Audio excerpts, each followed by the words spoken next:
Poštovani kupci, kao što ste već navikli od nas, evo reparacija baterija Lithion 18V firme Power Plus, Seinhil, Vomax, znači sve vam dođe na isto. Baterija koja je znači trenutno ispražnjena. Sad ću vam pokazati napon koji trenutno daje, da bi se uverili u snagu same baterije. Inače, baterije kada su prazne, one pokazuju, kao što vidite ovdje, ona pokazuje 18V, to znači da je prazna. Puna je kad ima od 18V ima 21V. Evo vidite, znači ona je prazna i ima 18V. Tako prazna baterija može izuzetno da radi kad je u pitanju litijionska ćelija s kojom je ova mašina izreparirana. Sad ću vam pokazati, znači na šrafovima sa glavom oka 10, pokazat ću vam kako se šrafi, znači u fosnu, da vidite snagu. Ovdje inače imam znači 3 šrafa koja su znači dužine od po 8 cm, 2 koja su po 5 i 2 koja su po 3 cm.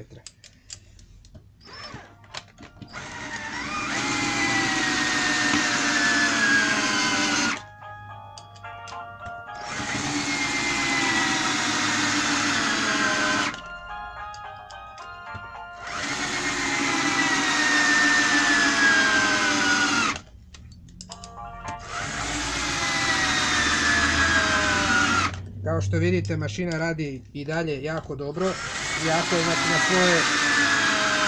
iako je na svojoj minimalnoj snazi.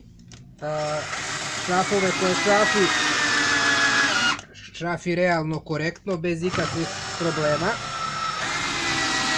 Tako da možete, sad ćemo ih sve ošrafiti, da vidite kako radi taj snimak.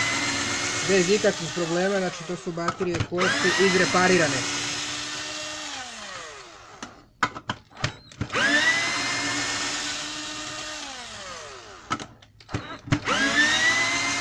Ovo su šrafovi, znači nisu mali šrafovi koji se koriste za šrafljivanje šarki i tih nekih sitnih stvari. Znači ovo su šrafovi koji su relativno jaki i veoma koji dosta troše same baterije. Evo vidite, znači to je ta mašina. Sad ću vam pokazati da vidite koliki je sad napon. Znači posle odvrnutih i zavrnutih tih šrafova.